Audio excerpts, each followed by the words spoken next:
They tried to sabotage my career without realizing I was the one authorizing their promotions. Stick around, because what started as a cheap betrayal turned into a masterclass in quiet revenge. And if you like stories where the underdog turns out to be the boss, hit that subscribe button. Peace doesn't come from money, but revenge, it's best served in total silence. I found that out a month ago when my family tried to block my promotion without realizing I was the final approval signature for the company they worked at. My name is Rachel Yin, though in the fintech world most people just know me as RY, purposefully vague. Publicly, I'm the Chief Strategy Officer at Crestmore Capital, a wealth management firm based in San Diego. What my family didn't know? I became the majority stakeholder 6 months ago through a shell fund I started at 22, built from my first cryptocurrency automation algorithm. It all began 12 years ago. I was sleeping on a friend's couch in Portland, teaching myself blockchain tech at night while working 2 part-time jobs. My brother Ryan dropped out of community college and rebranded himself as a serial entrepreneur, got a launching businesses that never survived tax season. Dad would say, Rachel's the sensible one. Sensible didn't mean supported. I built 3 fintech tools, sold them anonymously, and funneled the returns into blind investment vehicles. Ryan? He gave a TEDx talk on vision after joining Crestmore as a junior advisor, thanks to family connections. They thought I was broke, underemployed, replaceable. So I let them think it. Meanwhile, I orchestrated a silent buyout of Crestmore's voting shares, letting them keep their illusions. Until the day they tried to vote me out of a promotion. I approved it myself, then fired the ringleader. Guess who? Ryan. So when the board promoted me to Chief Strategy Officer, they thought they were recognizing a sharp but safe strategist. They had no idea they were crowning their new majority owner. Ryan's reaction? Absolutely priceless. Wow, nice upgrade. He scoffed over Sunday barbecue. Don't get too comfortable, though. Strategy's a different beast when real money's involved. Dad just nodded stiffly. Mom chimed in. Maybe Ryan can mentor you a bit. He's handled million-dollar portfolios since his 20s. I just smiled and bit into my corn on the cob. I'll keep that in mind, I said lightly. What they didn't know? The final acquisition documents were already signed, sealed, and stored in my home safe. But Ryan couldn't stand it. He had spent years as the family's golden boy. Smooth talker, big dreamer, the one with a LinkedIn full of buzzwords. I was the background noise, the over-educated girl who lacked charisma. At first, he dropped by Crestmore to chat with execs posing as a concerned brother. I watched through glass walls as he laughed with the COO, casually mentioning I was burnt out and still finding my footing. Then came the HR whispers, anonymous concerns about fake credentials, misrepresented experience, even forged awards. All nonsense, but calculated. When I confronted him, he didn't blink. I'm just protecting you, Ryan said smoothly. You know how firms get. They love ticking boxes these days. Can't blame you for catching the wave. He leaned in. But I'd hate to see you crash. I stayed silent, letting him talk. Then yesterday, it arrived. A sleek folder sent directly to the boardroom. Doctored statements, fake wire transfers, claims of fraud and data tampering. The board called an emergency meeting for Monday. And I'll be waiting, with the truth and majority control. Ryan must have caught wind of something through Crestmore's Salesforce gossip chain, because at last night's family dinner, he was practically glowing. The board wants me in the room tomorrow, he said, smug as ever. Sounds like there's a shakeup coming. Realignment at the top. Mom gasped with excitement. Dad lifted his scotch. About time, he said. No one asked why I hadn't been invited to this so-called realignment meeting about my own division. But what they didn't know? I'd spent the entire night assembling a full report, cataloging every whisper, every forged email, every backdoor manipulation Ryan had attempted over the past 3 months. And this time, I was including one document he never saw coming. Crestmore's updated ownership ledger. Tomorrow, they'd learn who really owned the company.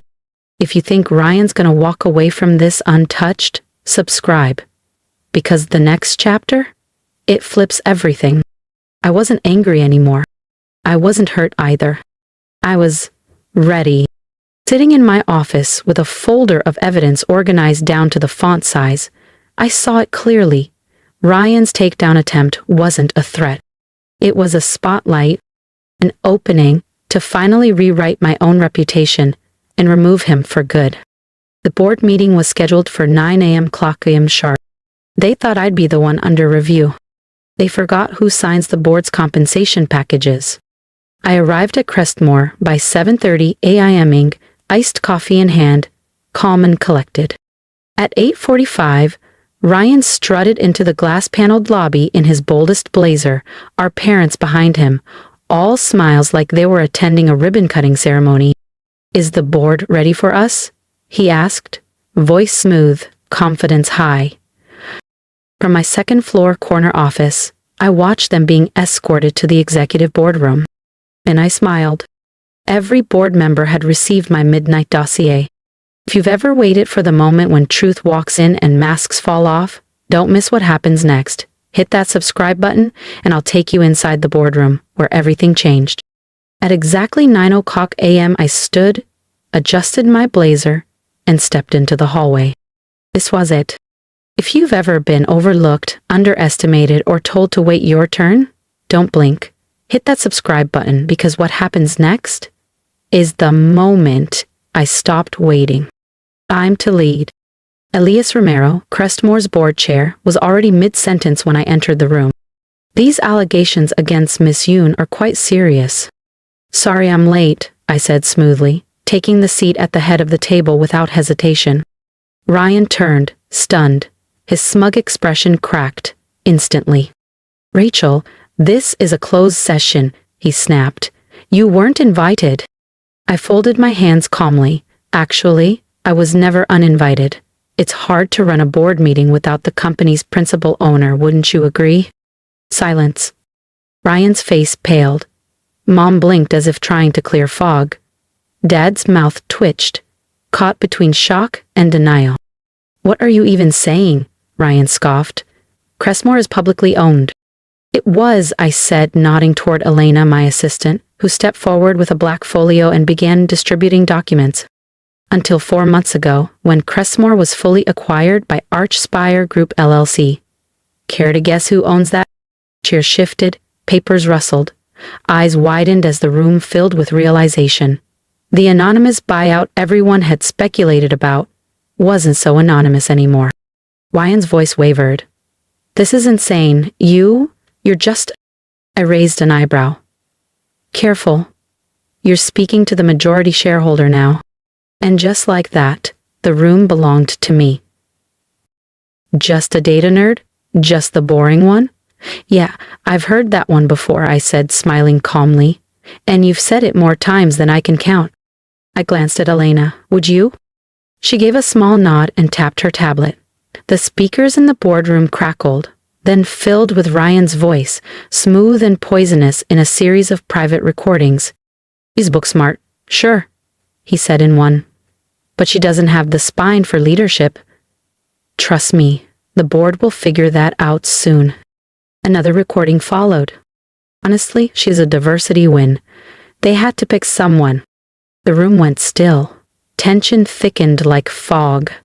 And just like that, the story Ryan built for years began to collapse. On him. Has anyone reviewed her department's books lately? Another clip played. I'm hearing whispers. Each seed of doubt, every whispered smear, now turned confession. In his own voice.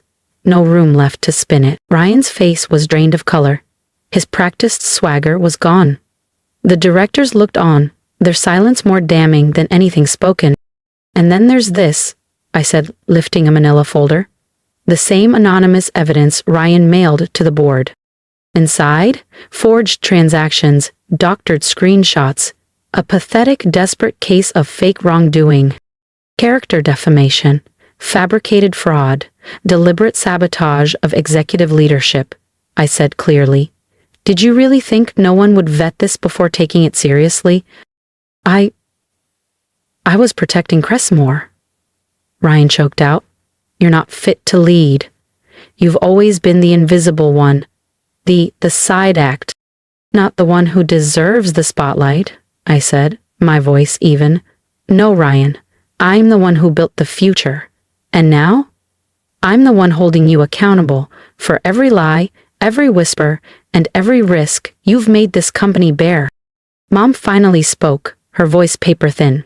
Rachel, surely you're not going to ruin your brother's life over this. As if he didn't try to ruin mine, I turned to her, my voice steady. As if you didn't walk in here expecting to watch me crash? Dad lifted a hand halfway, hesitant. We were just here to support Ryan. No, I said, locking eyes with him. You were doing what you've always done, betting on the wrong child. I faced the board and stood tall. Apologies for the tone of this meeting, I said, voice measured, but I needed every member of this board to see what's really at stake. Mr. Ryan Yoon has knowingly crossed ethical and legal lines in a coordinated attempt to undermine my leadership. A beat of silence. This wasn't just an attack on me. It was an attack on Cressmore's integrity and its future. Elias Romero, the board chair, cleared his throat. Miss Yoon, what action are you requesting? I said, folding my hands calmly. First, I request that all accusations against me be formally dismissed, based on verified documentation and audio recordings. Second, I move for immediate disciplinary action against Mr. Yoon for corporate misconduct. I paused, then continued. I also ask that a formal report be delivered to Ryan's licensing board and current financial affiliations, complete with supporting materials. His behavior must have professional consequences. You can't, Ryan said hoarsely, his voice cracking. You'll ruin everything I've worked for. Like you tried to ruin mine? I said, not raising my voice. The difference is, I brought proof. You brought fiction. I turned once more to the board. Lastly, I request that Ryan Yoon and both of our parents be permanently banned from Crestmore Capital property. Any attempt to contact employees or interfere with operations should result in immediate legal action. Rachel, please, Mom cried, tears streaking through her foundation. We're still family. I let out a quiet, bitter laugh. Family celebrates your wins. Family lifts you up when you're down. Family doesn't try to erase your legacy out of jealousy. I slid one final folder across the conference table, its gold embossed cover reflecting the overhead lights. This, I said evenly, is the acquisition agreement from my first fintech company. I sold it for $50 million, 0 cents, when I was 27. The second, a blockchain auditing platform, went for $180 million, 0 cents, just 2 years later. I turned to Dad, holding his gaze. I could have bought that oceanfront golf membership you always wanted. Could have covered every one of Ryan's failed ventures without blinking. But I didn't. They stared down at the paperwork in silence, watching, wordlessly, as the numbers rewrote everything they thought they knew about me. I stayed quiet, I said, because I needed to see who stood with me when they believed I had nothing. I glanced at Ryan. You all failed that test. He looked stunned. You're destroying my career, he whispered. No, I replied. You destroyed it the day you tried to sabotage mine. The only difference is, I have the proof. You have the guilt. I gathered the folders calmly and stood. This meeting is officially adjourned, I said to Elias. Please make sure the full record is secured. Then I turned to them. Ryan, Mom, Dad, security will see you out. Wait, Ryan called out, his voice cracking as I neared the door. Please. I was jealous. I couldn't stand that you were finally winning. His words were soft, desperate. We can fix this, right? We're still family. I paused at the doorway, turned back once, slowly. Do you know what separates us, Ryan? He looked up, eyes wet, pride gone. When you thought I was struggling, you kicked me lower. And when I was finally thriving, I stayed silent, just so you wouldn't feel small. I let out a slow breath. That's the difference between building something real and playing pretend with borrowed status. The weeks that followed were revealing. Ryan was terminated within days. Once the recordings and forged documents were reviewed, his firm issued a quiet but swift dismissal. Word of my majority ownership at Cressmore spread through the financial world, and suddenly, the same networks that once elevated him began asking about me. My parents left apologetic voicemails. Ryan sent an email. His attorney followed with a vague, personal growth statement. I archived every message. 3 months later, I was finishing a late-night portfolio review when Elena buzzed in. There's someone here, says it's personal. It was Ryan, but not the self-assured version I once knew. He looked worn down. No sharp suit, no Rolex. Just jeans, sneakers, and a basic gray hoodie. No bravado, just fatigue. I'm not here to argue, he said quietly, holding up a hand. I just need to leave something with you. He placed a manila folder on my desk. Old emails, accounts, every tool I used to try and discredit you. I'm forwarding copies to the board too. No spin, no damage control. I didn't say anything. Why now? I asked after a moment. He looked down. Because you were right. You were building something. I was imitating it and resenting you the whole time. He turned to leave, then paused at the door. I'm starting over. Interning at a local fintech incubator. No fake titles this time. I don't expect forgiveness, but letting me fail, that finally taught me something no one else ever did. He reached for the door handle. Ryan, I said gently. He paused, glancing back, just enough hope in his eyes to remind me of who he used to be. Send me your resume in a year, I said, soft but firm. Not for leadership, I added. But if you're serious about starting over the right way, we're always open to people willing to earn it from the ground up. A single tear welled in Ryan's eye. He nodded. No spin, no clever exit line, just quiet acceptance.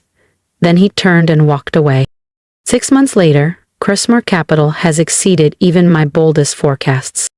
We've expanded into 3 new sectors, onboarded socially conscious investors, and launched a mentorship fund for overlooked founders, especially women of color in tech and finance. It's real, it's lasting, it's mine. Mom and Dad still message now and then, usually when they want something, or when they're name-dropping their trailblazing daughter in circles they once tried to exclude me from.